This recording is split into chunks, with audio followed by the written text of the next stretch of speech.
at the edge of a forgotten forest stood an abandoned mansion. It was known to the nearby villagers as Blackwood Manor.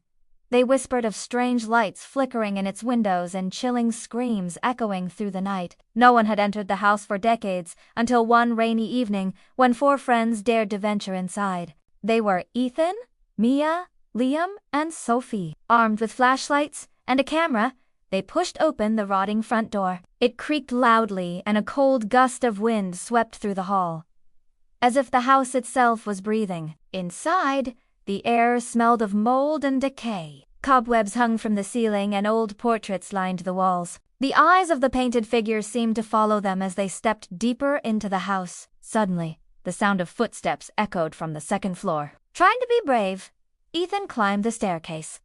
The floorboards groaned under his weight. At the end of the dark corridor, a cracked mirror caught his eye. In its reflection, he saw a woman in white standing behind him. He spun around, but there was no one there. Downstairs, Mia and Sophie heard a whisper drift through the empty halls. Leave or stay forever. Before they could react, the front door slammed shut on its own, trapping them inside. The temperature dropped sharply and a low, inhuman moan reverberated through the walls. From the staircase, the woman in white slowly appeared. Her face was blurred, and her eyes were nothing but hollow darkness. She floated toward them and spoke in a voice that made their blood run cold.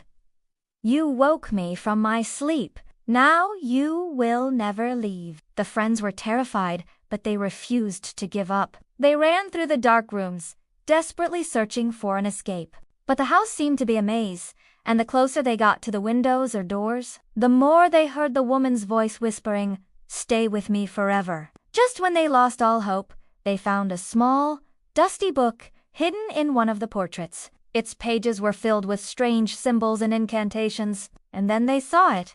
A ritual to banish evil spirits. It was risky, requiring a lot of courage and focus. But it was their only chance. As the spirit approached, they began the ritual. The friends joined hands in a circle, their faces pale in the flickering light. They chanted the words of power, their voices shaking. The spirit screamed, its form becoming more solid as it tried to break free. But the friends held their ground. With a final burst of energy, they completed the ritual. The house trembled, and the spirit, with a last, "You cannot defeat me," vanished. The next morning, the villagers found the mansion's door wide open. It was silent again, as if nothing had happened. But on the dusty wall, written in fresh, crimson letters, were the words, "This house is ours now." And they knew the spirit had returned.